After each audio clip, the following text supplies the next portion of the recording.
January, they change the summer in Brazil by the cold winter in Granada every year. So most of the people you know, he's a professor in the Florianópolis, Universidad Federal de Santa Catarina, and he worked there for also a long ago. So, 20 years. He also has a very broad CV.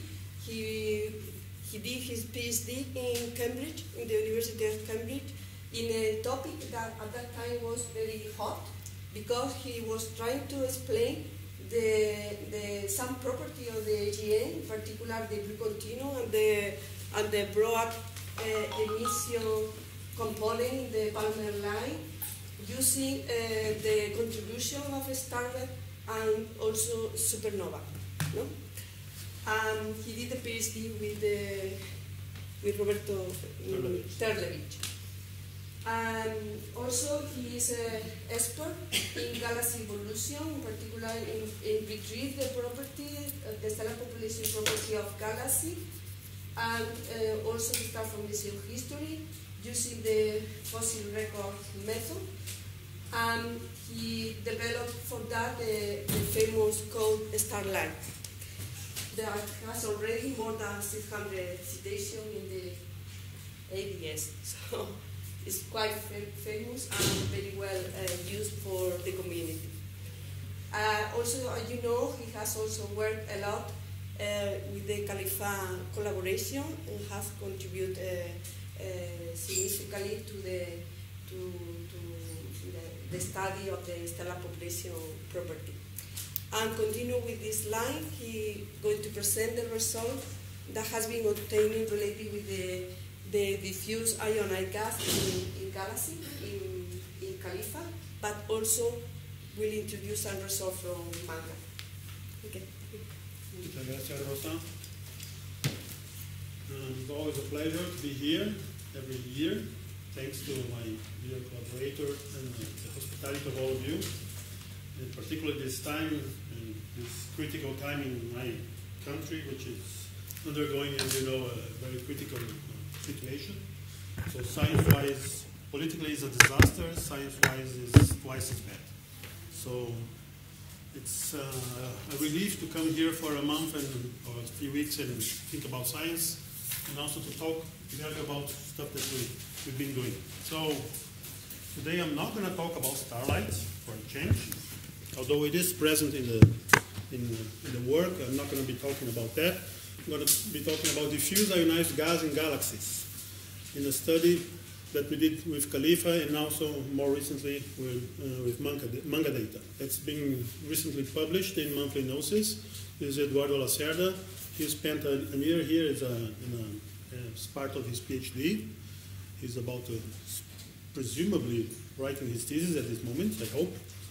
And other people that you know, and I'll introduce some of them as the talk goes along. So, okay. So the outline is very simple. The motivation is going to be like a third of the talk. It's going to be the motivation. And then I'll tell you about what we've done and some bonus tracks, which are the recent updates with different data, with Manga data in particular. So, okay, what's the motivation? Emission line fluxes, as you know, and many of you work with the emission line fluxes here, are useful for a bunch of things, lots of stuff in studies of galaxies. So you can derive from them star formation rates, for instance, the dust content, H alpha and H beta go into these two first diagnostics. Then nebular abundances, of course, the ionizing source itself, if it is an AGN, star formation, or whatever else. And then scaling the relations, which give us clues, important clues on galaxy evolution. There are plenty of examples of stuff like this. So there's plenty of motivation to study emission lines. So here's just a few examples. The oxygen metallicity gradients. This is radius and oxygen metallicity. This is from a paper by Sebastián Sánchez on the Khalifa survey. The mass metallicity relation either in integrated form, meaning for the galaxy as a whole, or for pixels in a galaxy. This is Khalifa, this is Sloan. And Khalifa and Sloan will appear again in the talk many times. And what is that one? This is the so-called main sequence, the relation between star formation rate and stellar mass on the x-axis. And this is for, I believe, it's galaxies as a whole. And this again resolved data, so pixels. So per unit area in that example. So emission lines are involved in all of these plots, okay? In the nebula abundances, in the star formation rates. And here's the Ddt diagram, O3 over H beta, N2 over H alpha, and the famous seagull shape. These are its long data points. And the position in this diagram tells you what kind of ionizing source is ionizing the gas. Okay, if it is star forming, etc., or AGN or other things. And there are also star formation histories there, but I'm not going to be talking about that today. Not now, anyway.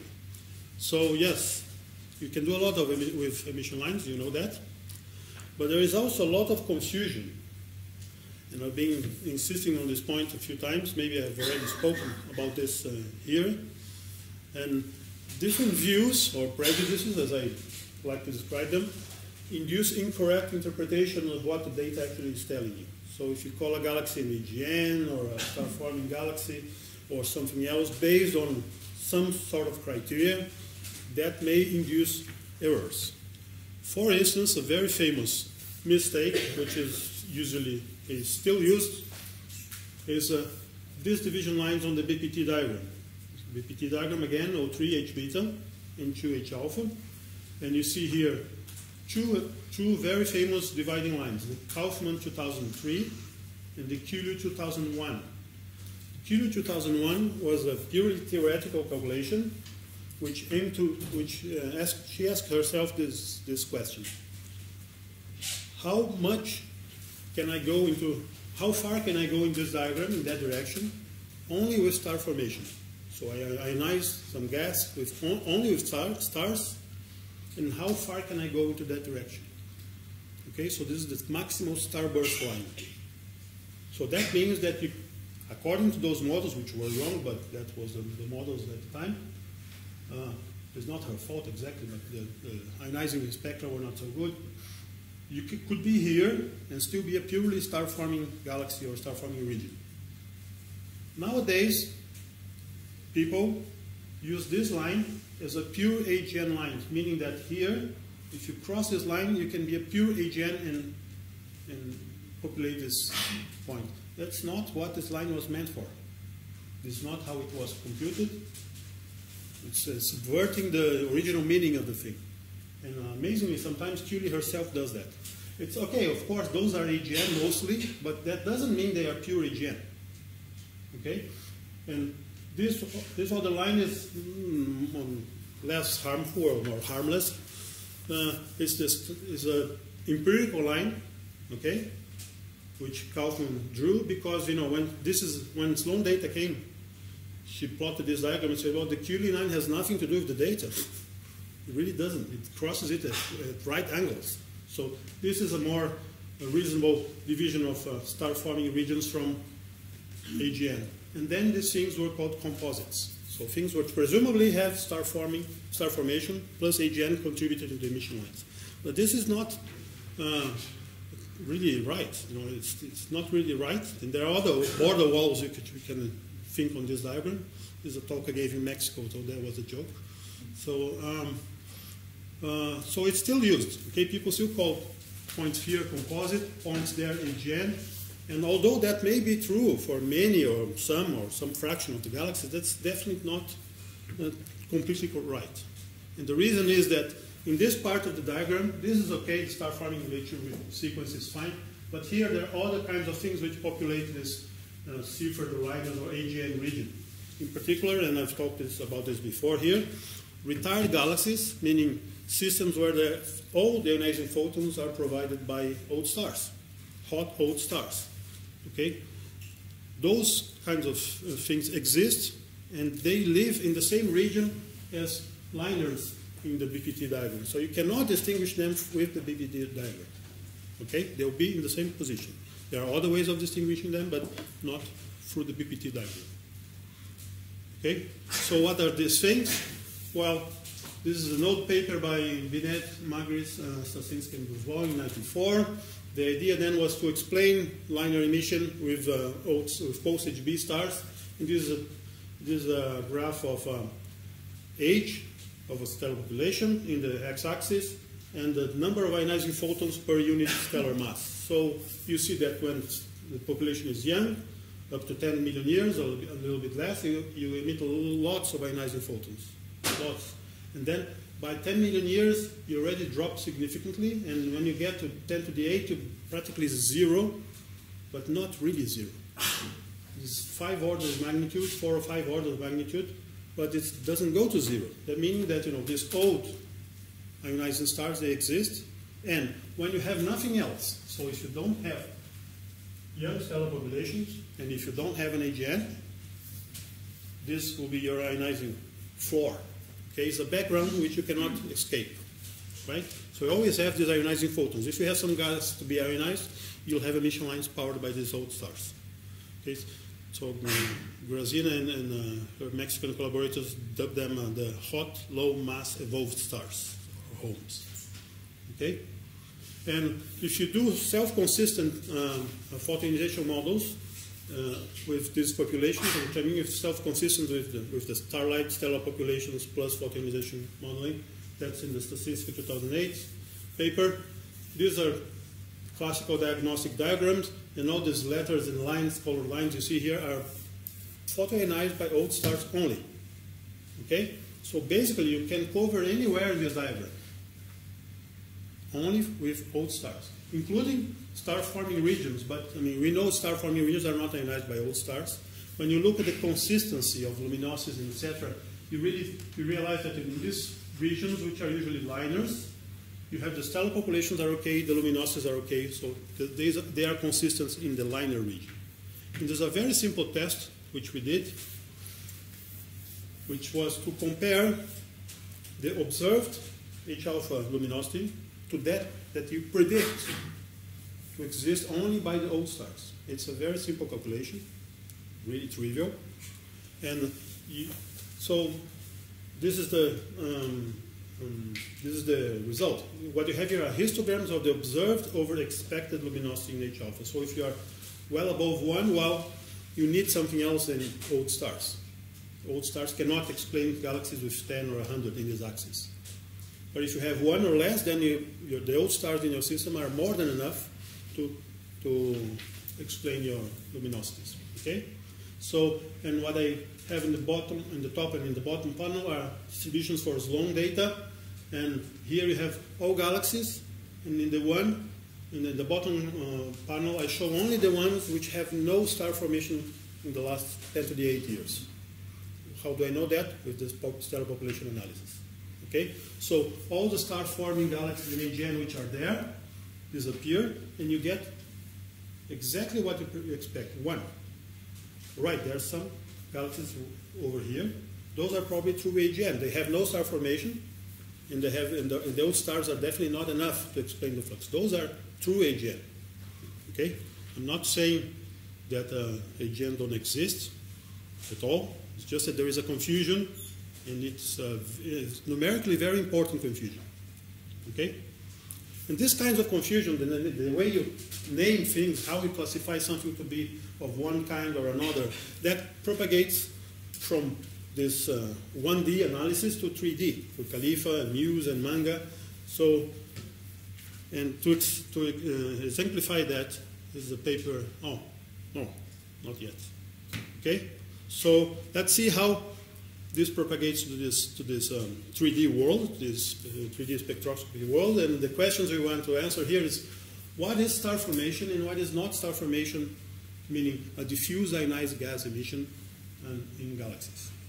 Okay, because that's important, because you want to analyze nebular abundances and other star formation rates, and you do not want to count photons which do not come from star formation.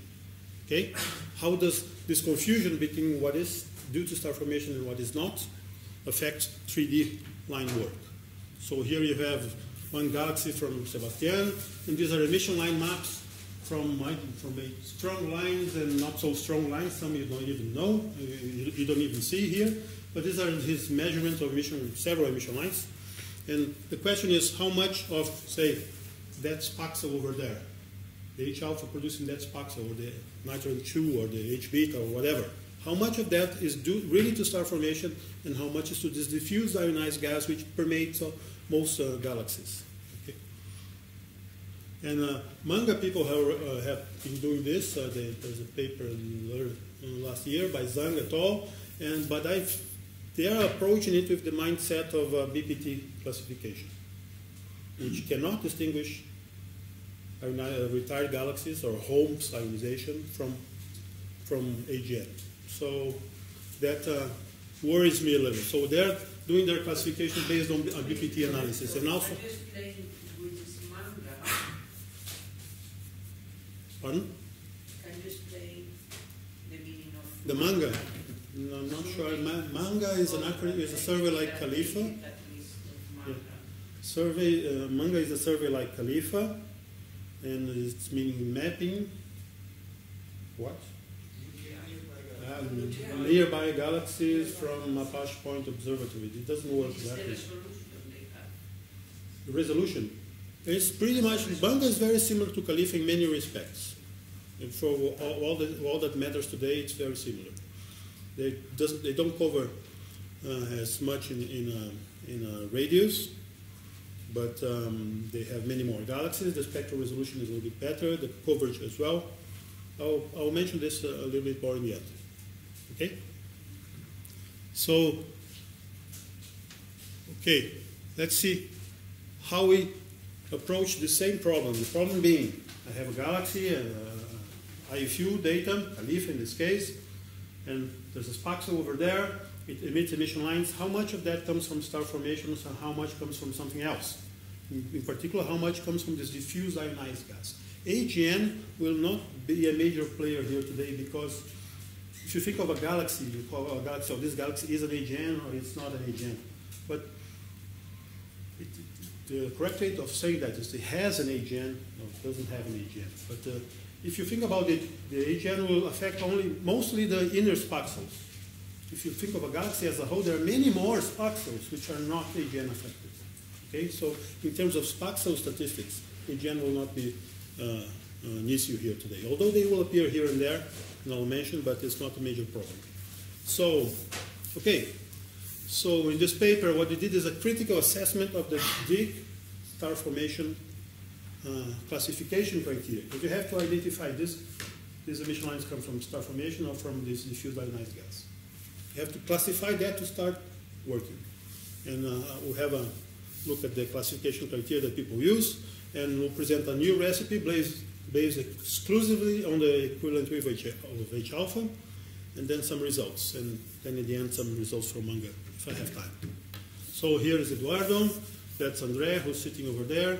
This is Guilherme, who has been one of the, is a postdoc in Florianopolis, Andrea as well. Eduardo is finishing his thesis, and the others, well, more or less you know.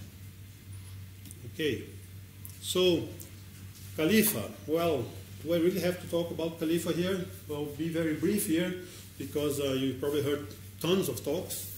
The data itself will use what is called the combo data, which is combining the two spectral resolutions. We have 1 by 1 arc-second spaxels, although we bin them in Voronoi zones when necessary. The spatial resolution in the end is about a little bit less than a kiloparsec. That's important, okay?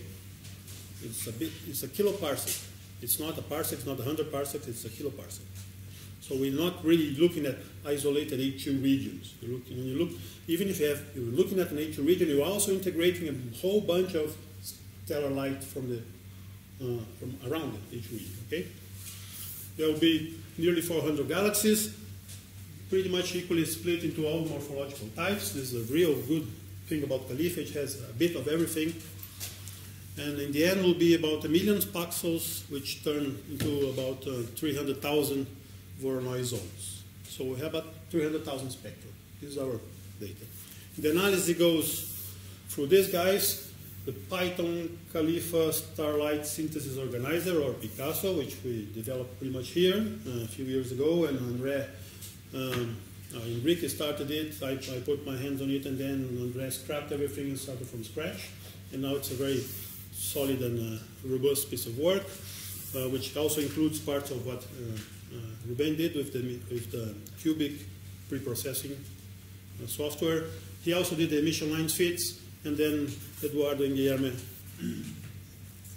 helped in the work. Well, Khalifa itself, I think I'll skip this slide. You know, you've heard about it, I guess. So, yeah, you've heard it before.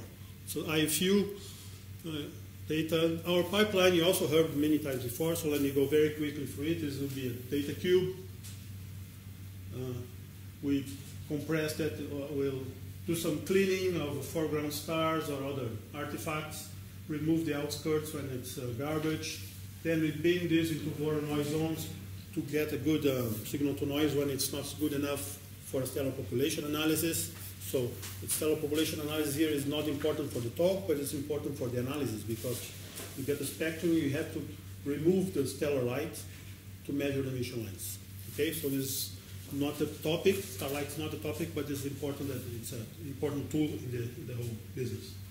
So you do some more preprocessing steps, then process it to full starlight, which gives you masses, velocity, stellar population properties, which are not of interest today. They also give us emission line fluxes as a function of position. Okay, so that would be our working material. Here are some examples of the starlight fits. You see the observed plus the model here in blue and in what, black and red, and the residual, and we measure the emission lines from the residual spectrum. So this is standard procedure. Okay, this is really what we'll be working on.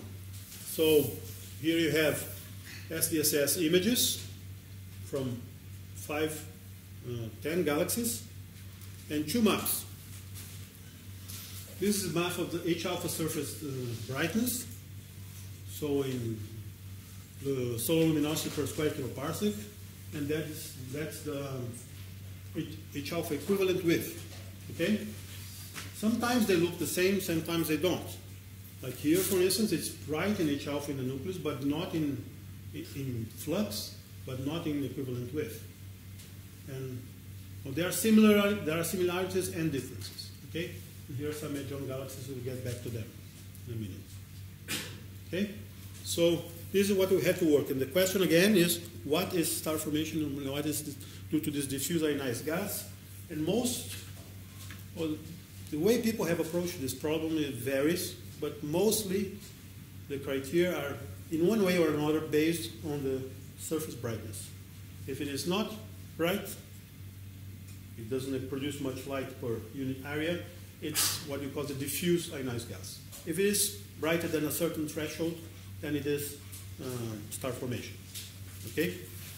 Well, that's not a good idea. And I want to make this point very clear. It's a simple argument. It's a very simple argument. So imagine you have 2 cubes. Okay, these are really cubes, volume elements. You're seeing in the screen, but volume elements. Okay, and you see they have area A in each face. Okay, you have flux F, continuum C, and area A. So if you look at this whole, the 2 cubes side by side, from this angle, you get twice the flux divided by twice the area. So the surface brightness is the same as in the individual cubes. Okay? But if you look at it in projection, meaning one cube is behind the other, okay? So think of it of a galaxy disk divided in 2 halves.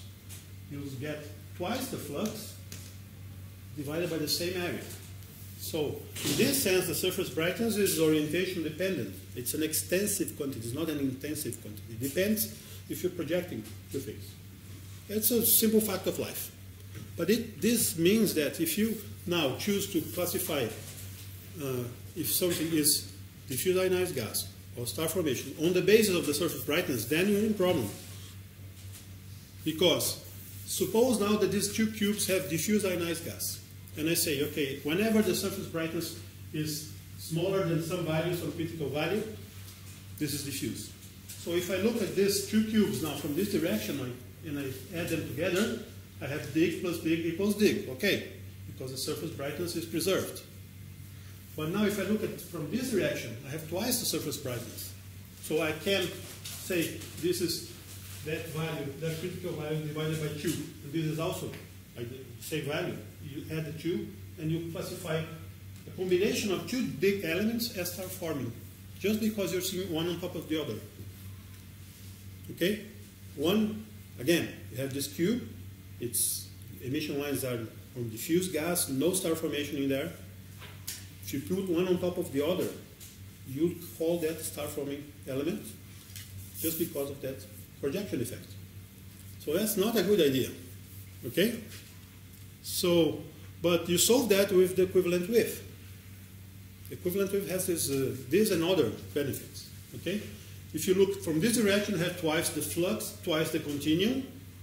You get the same equivalent width as in individual cubes, independent from the way you look. Okay? So it's a great advantage. So here, if this is dig and this is dig, you'll see a dig. Whereas with surface brightness, you would see a star forming element from that direction, but the dig elements from this direction. So, okay, it's a very simple argument. So, and here we have, okay, let's study now profiles or spatial distribution of surface brightness and equivalent width, as in the initial slides, which I repeat here. Okay, so there are 3 galaxies, surface brightness profiles, and equivalent width images. I mean, the radial profiles are here. Okay, this is radian in units of the effective radius, equivalent widths, and surface brightnesses. Let's look first at the surface brightness, and you might put this red line here, which is 10 to the 39 ergs per second for every square kiloparsec.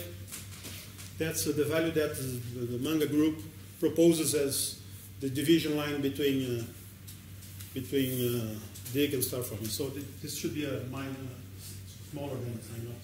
So if it is less bright than this, it would be called dig. If it is brighter, it would be called star forming. Okay? But look at this. In particular, this galaxy.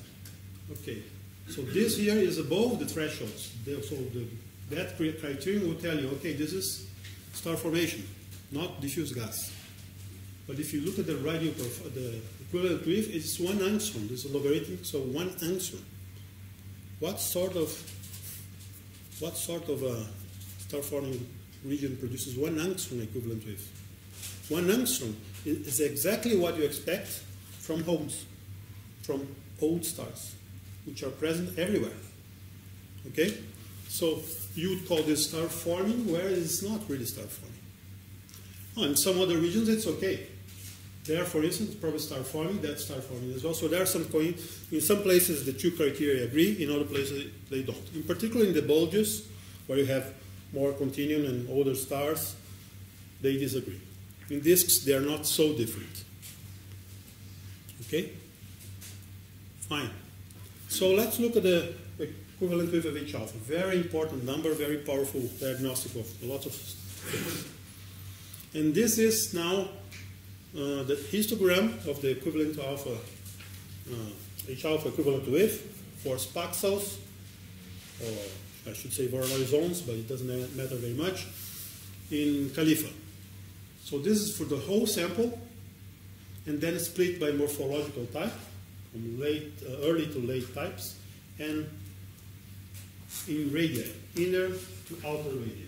Okay? And the first thing we see is a very clear bimodality. There are 2 modes in the distribution, and this is exactly the same thing we find for Sloan, for galaxies as a whole, a bimodality.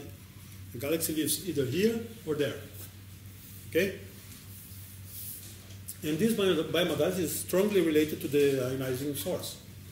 In this lower peak, which is, as you see, is very strong in early type galaxies, and also in the bulges, meaning the inner regions of spirals. Okay? This is really photoionization by old stars. And the value, again, 0 here is 1 angstrom. 1 angstrom is exactly what the models predict for photoionization by post-AGB stars. Okay? Whatever else involves star formation or AGN. AGN perhaps here. You see here a few early type galaxies with very large equivalent widths. These are probably AGN, but not in the outer regions. Okay? So this is a very striking bimodality. So you can either base your whole argument on the idea of post-AGB stars, in this model, etc., or you can base this on this empirical fact that the distribution of H alpha is bimodal. And you call this, guys, these pixels dig. They are photoionized by these old stars, and the other ones, something else, star formation or AGN. So, okay.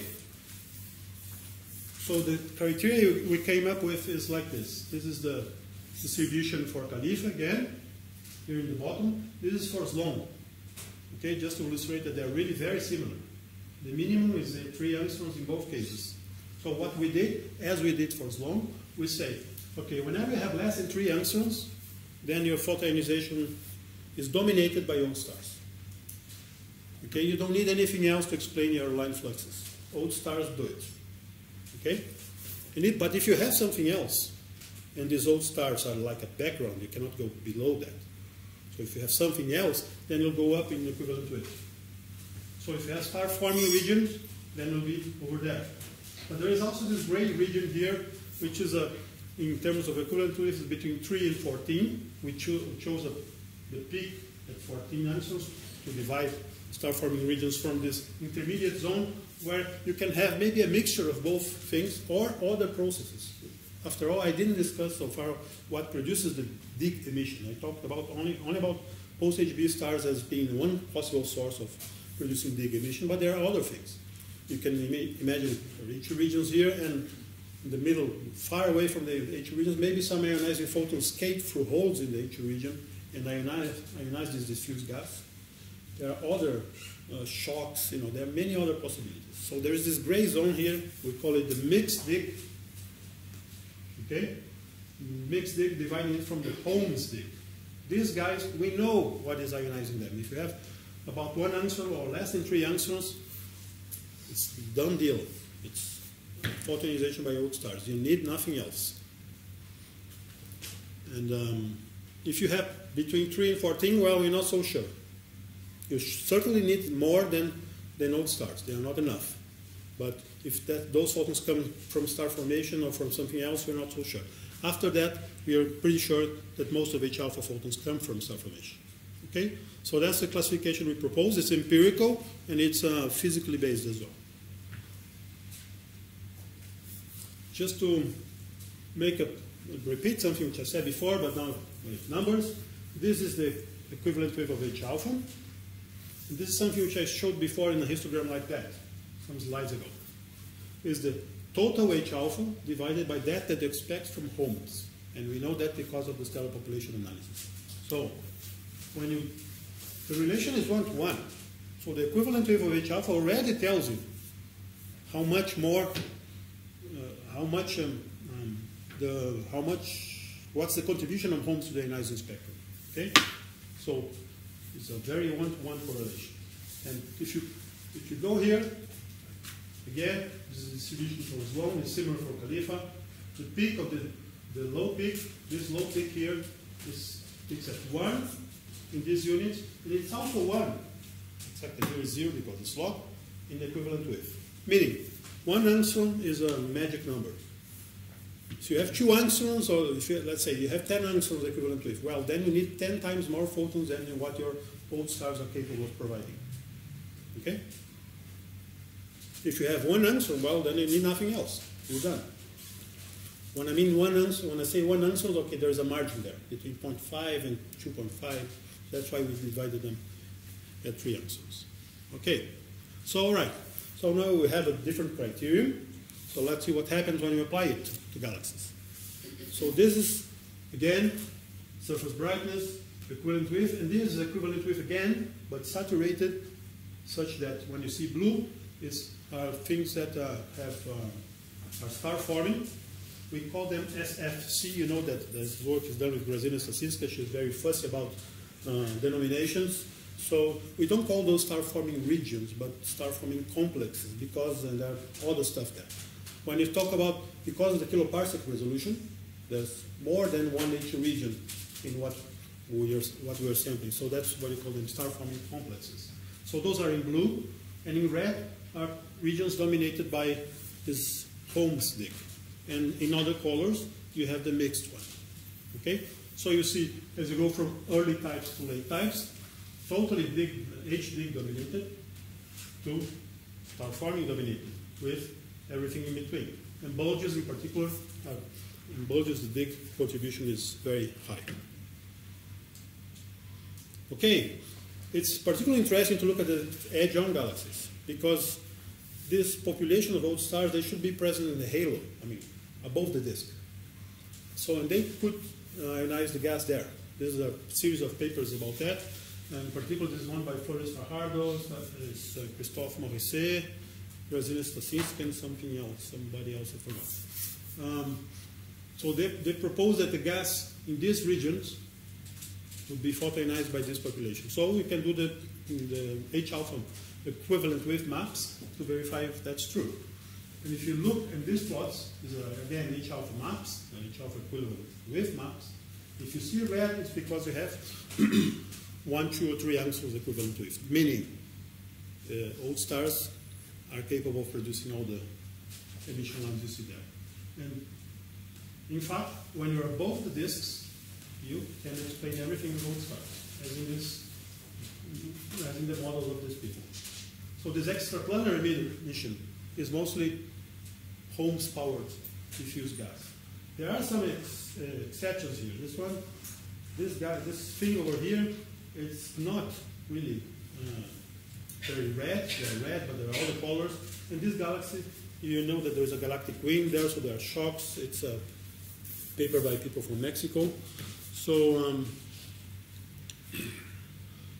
we know that from a detailed kinematic analysis. So sometimes this is the equivalent, but you know, the equivalent with map is telling you that that's not in terms. Okay, it's a sign. You cannot tell you if this shocks or something else, but then that you will learn from a kinematic analysis or some other kind of work. Okay, so now is a kind of diagram which I find pretty useful, and this is the fraction of H alpha, which comes from spaxels with equivalent width less than some number. It's a cumulative fraction.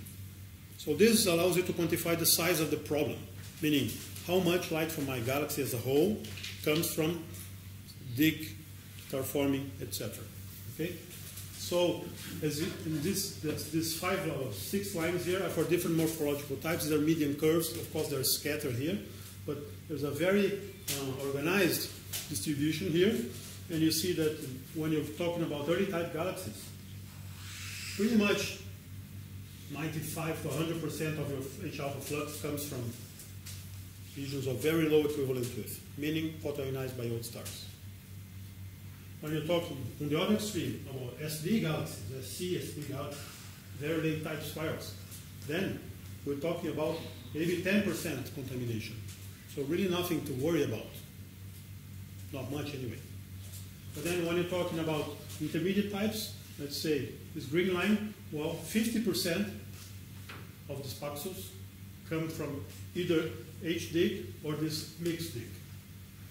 You can only be sure that 50% is really pure star forming. Whereas here, part of this photos could be to star formation, parts of due to something else. So this is very useful because you can apply it to integrated spectra, as I will show you in the end. Okay, so how does this relate to the BPT diagram, this milestone of extragalactic astronomy? Roberto Turlevich, which is the T in BPT, once told me that they wrote this paper and they said it was such a crap paper. Whatever. let's send it to, where are you going to publish this?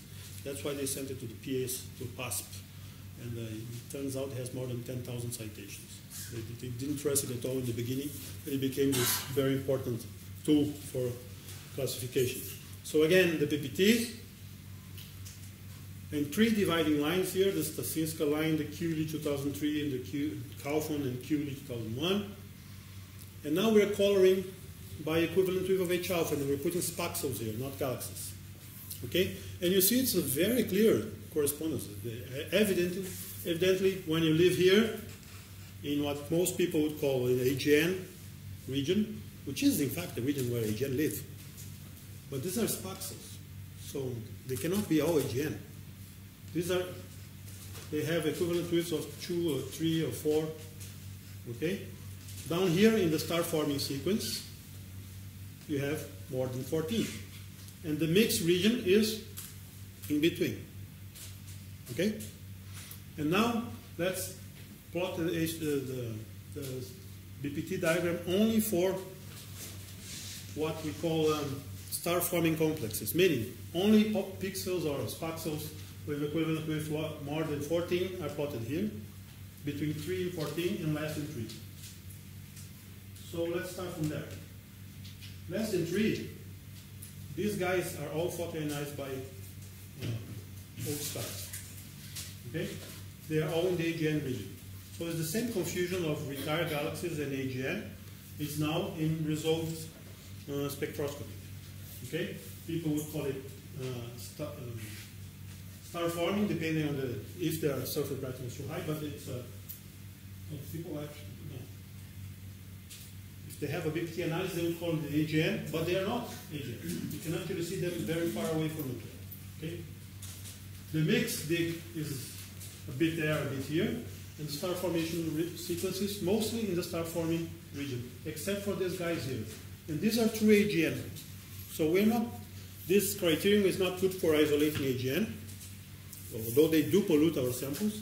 But then if you do some BPT analysis, you can complement the equivalent with information. That one, for instance, is an AGN. These tricks here are AGN. And there are a few over there as well. We know that from a more detailed analysis. Okay? So, again, to emphasize, these are not AGN. And this, some are, but most are not really star-forming AGN composites. They populate what most people would call the composite region. When you say composite, what you're meaning is star from some combination of star formation and AGN. But they're not. They're not either in the nuclei of galaxies. Sometimes they don't even have star formation. Okay, so it can induce you to error. Okay, just the nomenclature is not appropriate.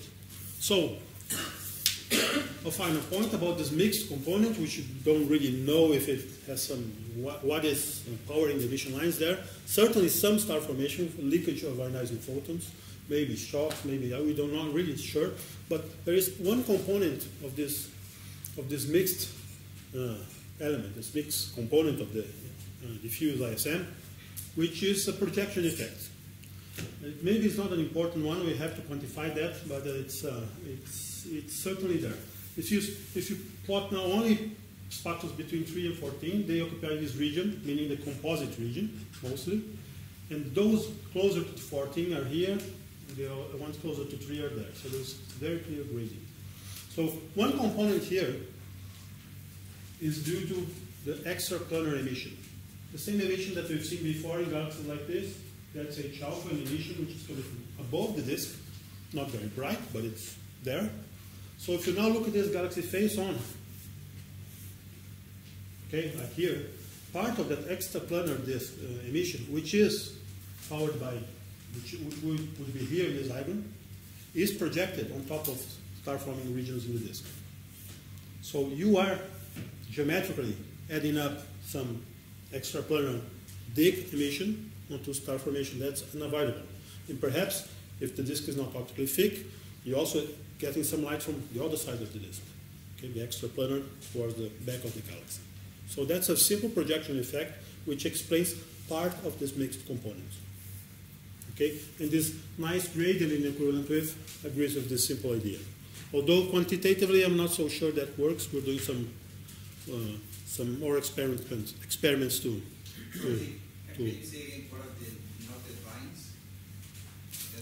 Oh, these are mixing experiments. You say this is 100% over there, HDIC. You pick a reference point, pick two references points. Here, star forming and a Holmes dic. Okay? Mixing lines as in Ddt Diagram. So this is 100% star formation, 20%, 80, 60, 40, and 0. So mixing these emission lines in these proportions moves in these directions, depending on where you start from. So suppose you have this extraplanar emission, and it has these line ratios. And you are in the disk, it's like this. So if you see one on top of the other, in these proportions, that's where they would move in this diagram. I think we erased the mixing lines from the final figure in the paper. Okay? Okay, lastly. How am I doing for time, Bob? Well, do I have some? How am I doing for time?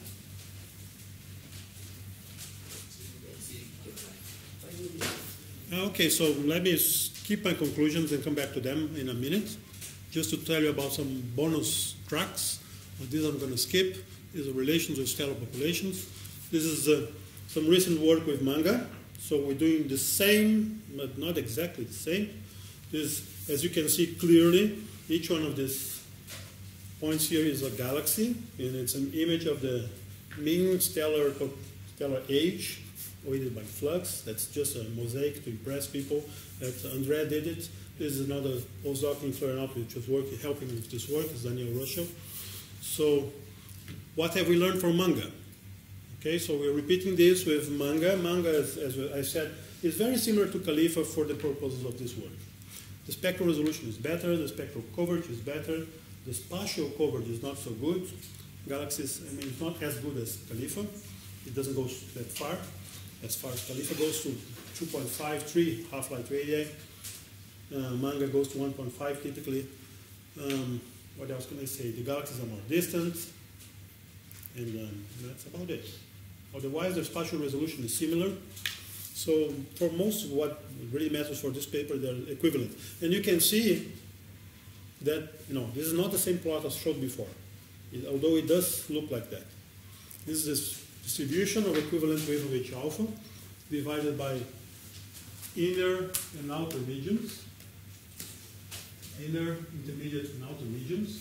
And here we don't have Hubble types, but it's a concentration index. So it's early type, late type galaxies. And exactly the same behavior we saw with Khalifa is repeated here. Okay, so, well, in principle, so far so good. We're getting exactly the same results, at least here.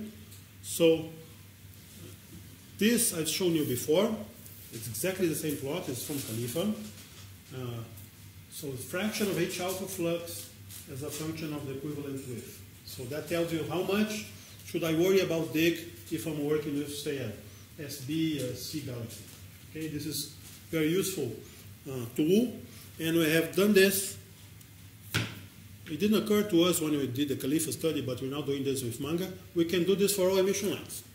We can do it for O2, H beta, oxygen 3, nitrogen 2. What is the fraction of emission in nitrogen 2 which comes from regions which are powered by old stars, young stars, and EV2? Okay, you can do that for every emission line, or every strong enough emission line. And having strong enough emission lines is sometimes a problem. We can talk about that later if you want. So we can do that. Let me just zoom in one of these graphs. This is actually this is there are 5 lines here. The 5 lines are for 5 emission lines from O2 to N2. So O2 37, 27 to nitrogen 2, 65, 84 as a function of equivalent alpha H alpha equivalent wave. And It's just for one particular kind of galaxy. This is not Manga, because we're still working on that, but this is for Khalifa.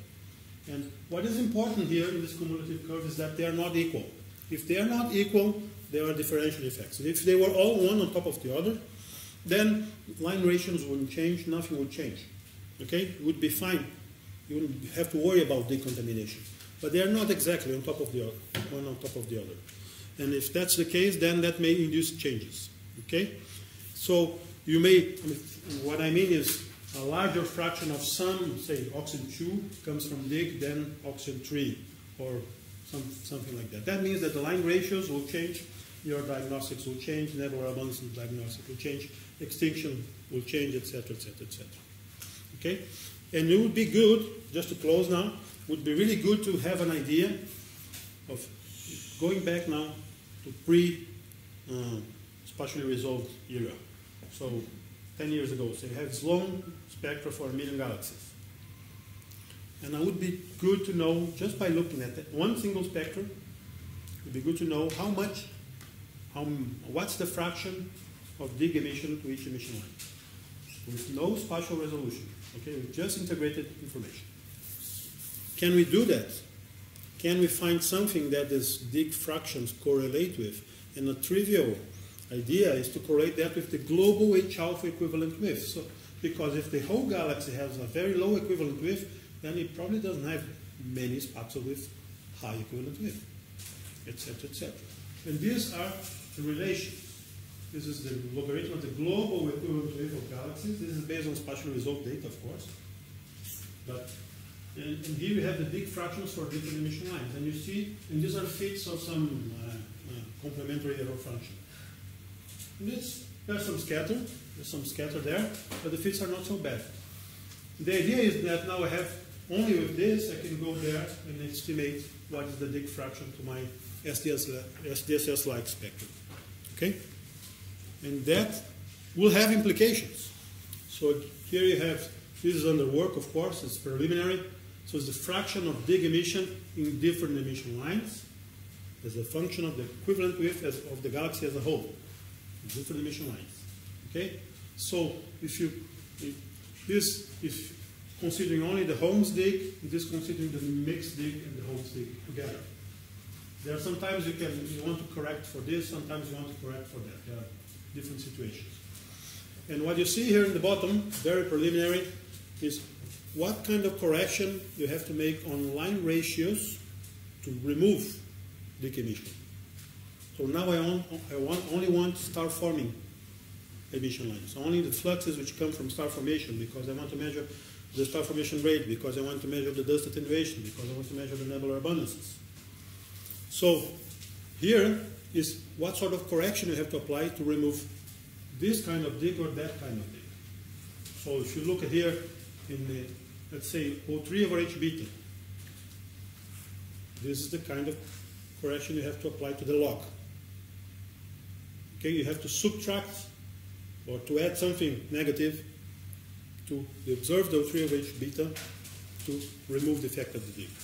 N2 over H alpha, same thing. O3 divided by N2, this is the one that people use for nebular abundances, right? This is O3 H beta divided by N2 H alpha. It's a strong line method indicator of nebular abundance. It's this dotted line here. This is a small effect. Only in galaxies with very weak equivalent widths, this is 3 angstroms, would have some effect. So nothing to worry about. But if you want to correct for all that dig, including the mixed one, then the effect is much stronger. Okay? You don't have to worry about this huge correction, because you would never call a something here a star-forming galaxy. Something less than 3 angstroms, you would never call a star-forming galaxy. But we do call things in between star-forming galaxies. So this gives you an idea of the sort of corrections which would be implied by this work. Okay? So this is an application of this ongoing study, which may turn out to be useful for this for integrated line work as well. So just to review my conclusions, dividing star formation and dig emission on the basis of the surface brightness of H alpha is a bad idea. It's logically inconsistent. You can have two big regions together classified as something which is forming stars. The equivalent wave of H alpha solves this. It's very bimodal in Manga, in Sloan, in Khalifa, and the very low population, low value, less than 3 angstroms is ionized by Holmes, and the high equivalent wave population by star formation, sometimes AGF. This quantitatively, these are the criteria we propose. There's systematic sequences along the Hubble sequence. It's very consistent with Ddt diagrams and other kinds of studies. And this I didn't talk about, so I'm not going to mention that. So, well, that's it.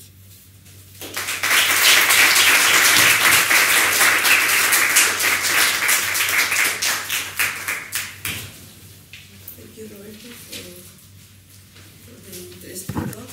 So now I'm having a question.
Below that, you don't need old star, young stars or anything else.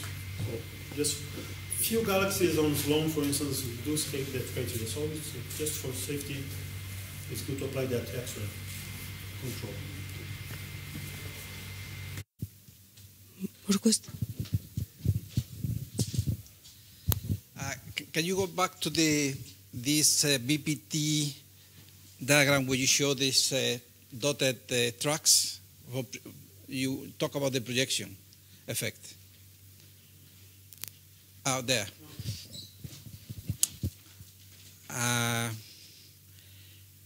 You started saying that the advantage using the equivalent width is that it doesn't change.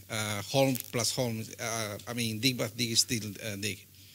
So, in that sense, I didn't quite understand your point here, because the color, when you have projection effects, the color of the point, the position of the point may change, because the dig is different for different emission lines, but the color of the point wouldn't change because there still would be dig.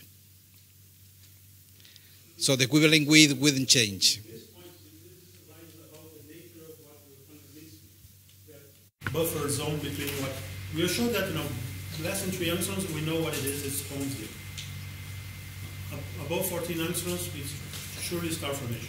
Sometimes AGM, but mostly star formation. This mixed zone, this is the nature of this mixed zone. Only the mixed points are here. So what the point here is that you can have this mixed dig can really be a mixture of these two things, which, I mean, the name may suggest that, but it's not obvious. It could be something else. It could be just leakage from ionizing photons from each regions, not necessarily any contribution from Holmes. What I'm saying is that if you mix the two, you get points which look like MDIC in terms of BPT diagram as well. Not clear enough? Okay. These are points, Paxos classes, which have between 3 and 14 angstroms. Period. That's the definition. And what is powering the emission lines there? We're not sure. We're sure about less than 3 and more than 14. Can we mix these two guys and produce something like that? In terms of equivalent width, obviously yes, because it's intermediate. But in terms of BPT diagram as well. So it's a confirmation that you can mix this plus this and have emission lines, not only H alpha, which look like, which populate in mixed region. just a sanity check. Because this mixed, it can be other things as well. Have you thought of comparing the Wisconsin H-alpha mapping data results for our galaxy, the dig in our galaxy? What about it, sorry? The Wisconsin H-alpha mapping project, which maps all the mission lines in 3D in our galaxy. Not informed. Of the dig and the warm ionized medium. And maybe it's a good reference point to check all this against what is going on in our galaxy. Then we have to start to worry about other things because the resolution is so much, it's 10 to 6 times different or something like that. So here, all these equivalent wave arguments really only apply when you have all the gas and the stars or sources which are ionizing it within the same aperture, which is still a safe assumption when you're dealing with kiloparsec resolution. Whereas you go to parsec, that you have just a cloud of gas, emission lines, and the continuum itself, it's not there. A star here and the gas there, for instance. Then it's, when you get to very high resolution, you have to start worrying about those sorts of things.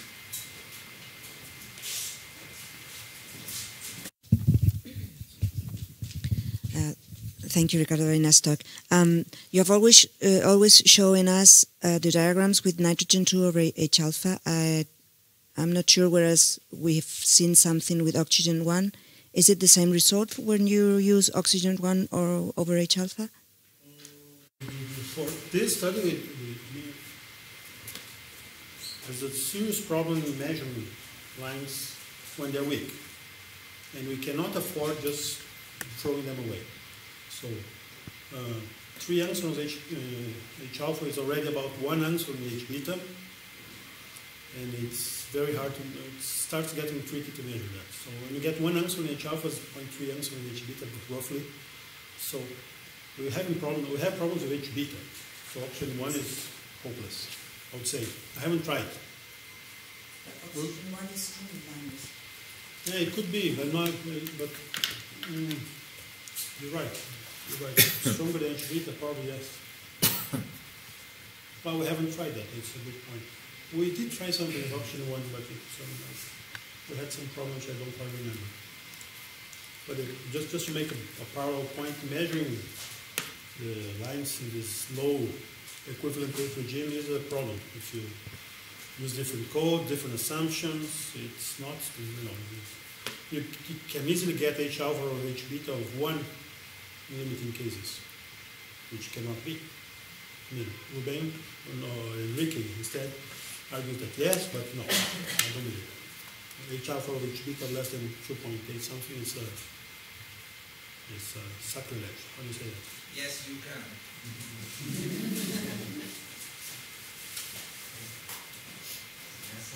Have you make any test using also the luminosity?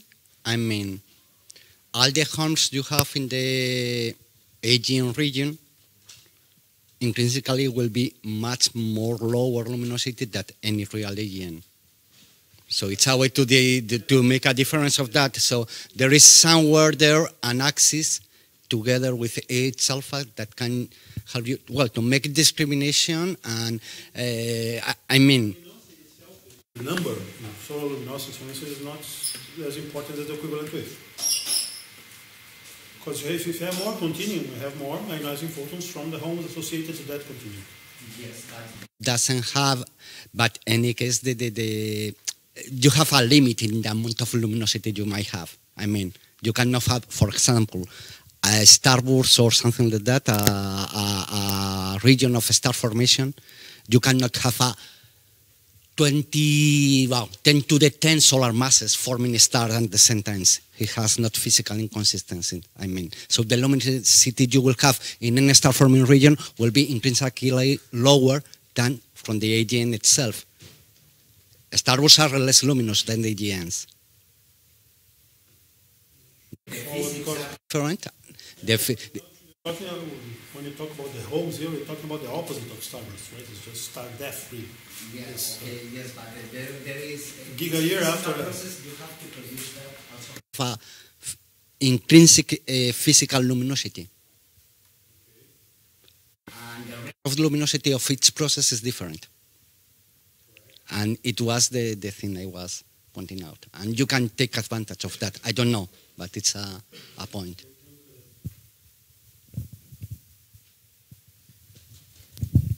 Thank you, Roberto. This is just a technical point. In relation to the initial analysis where you define the areas where the star formation is divided, I mean, you do a Voronoi analysis first, isn't it? A Voronoi analysis? To have a signal to noise in the continuum, which is good enough for us to... The point is, the Voronoi is just for the continuum? It's just for the continuum. And then what you do with that is just to define underlying population spectrum, something like that, in the Voronoi area, and then you subtract one spectrum in the Voronoi area, or... It's one zone. So it's, some are big, some are small. The gas, you mean?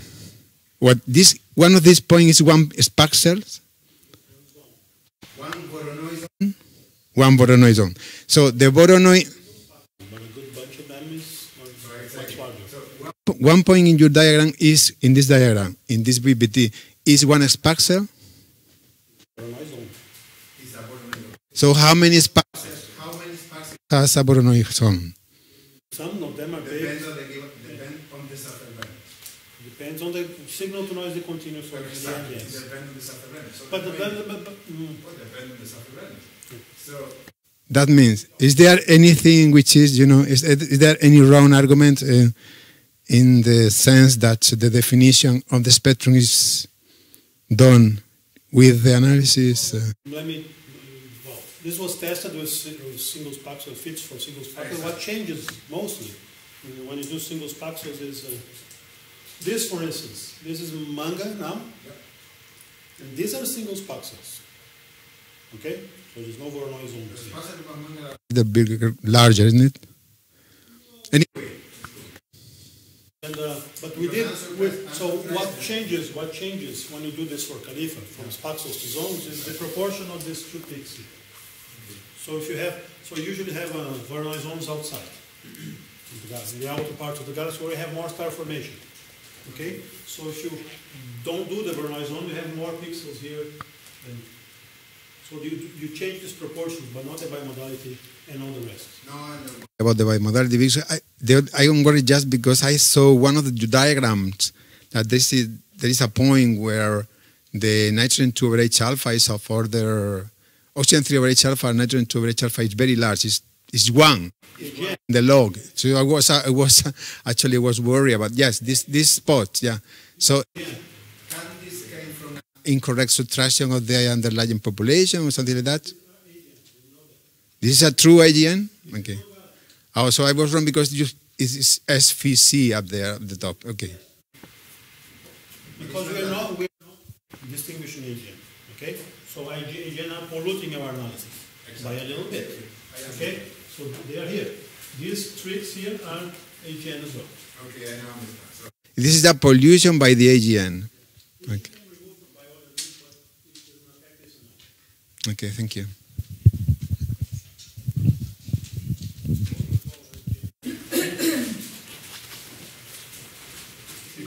You can actually see the darker points here are in small radii. So you see these are dark, small radii. So that in itself is an indication of something nuclear, that as well. And we know, we look at that galaxy, we know which one it is. It's an AGN, etc. It's one of the ones that Lisa Kuhl in her book published with Khalifa data. Okay, I'm interested on the correlations of this global equivalent width of H alpha with other global properties of the galaxies, like stellar mass, total stellar mass, or star formation rates. H alpha is a marvelous thing. And I don't know why other people invent all this complicated combination of criteria in emission line diagrams in particular, but what it tells you is thinking of star formation or not star formation. If it's star forming galaxy, it tells you the specific star formation rate, period. So okay, because the numerator is the number of ionizing photons, therefore the star formation rate, and the denominator is the mass of the galaxy, mostly. So that's the specific star formation rate. So that will correlate with everything that specific star formation rate correlates with. You've checked with the data. Yes. Okay, I haven't seen that, but anyway.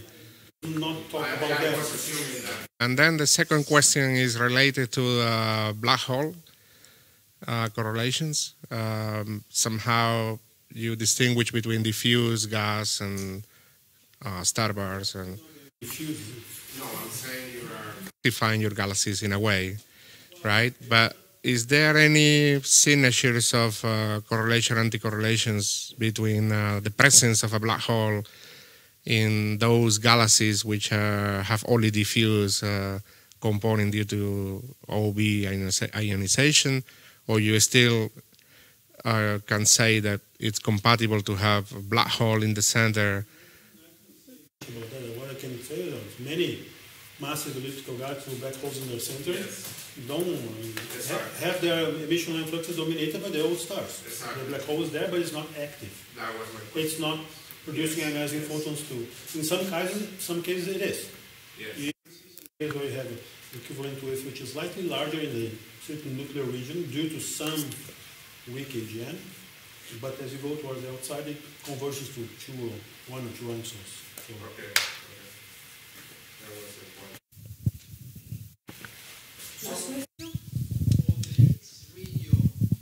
Would you say that it is a mix of all and star-forming regions? Or could they also be ionized by B and A stars, intermediate population? That was the point of the diagram.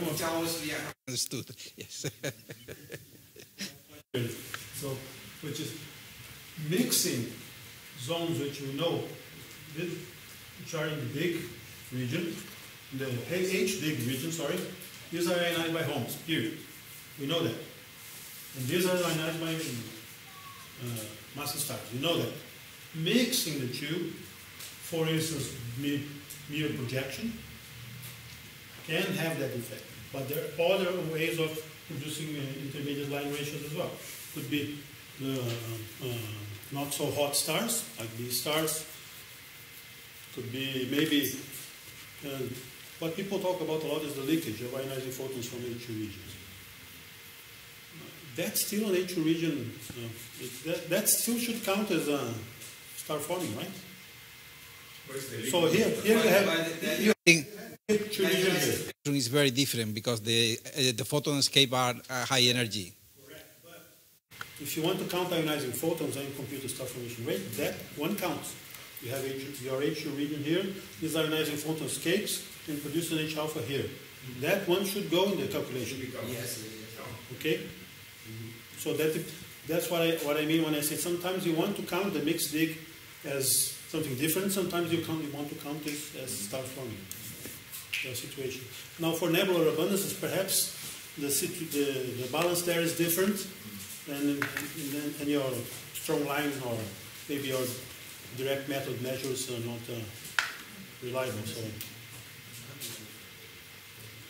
Okay. Any other question? Okay. Okay. One point is the nice correlation between the Hubble sequence that you mentioned, as happening in many other things, with equivalent with H alpha and other things. But in particular, what I'm interested in is that this correlation along the Hubble sequence is also a correlation in gas mass per galaxy. So in order to have a dig, we need gas. So in fact, what we are also actually mapping to some point is the surface brightness of neutral gas to be ionized. That's one thing which is also You know, it's not just exactly the information of it, the ionization, but also other things which are there, other things which are on top of that. It's how is, you know, the transition between molecular to neutral across the radius. So that's what you are actually lightening. This is my impression. It's more complicated, I think. Anyway, that's fantastic. And Fabio and Natalia in Florianópolis, they're looking at the other extreme, the other point of this, the other end of this sequence we're talking about. The elliptical galaxies, some of them have very weak H-alpha or no detectable line emission. That means they don't have gas because the ionizing photons are there. The homes are there.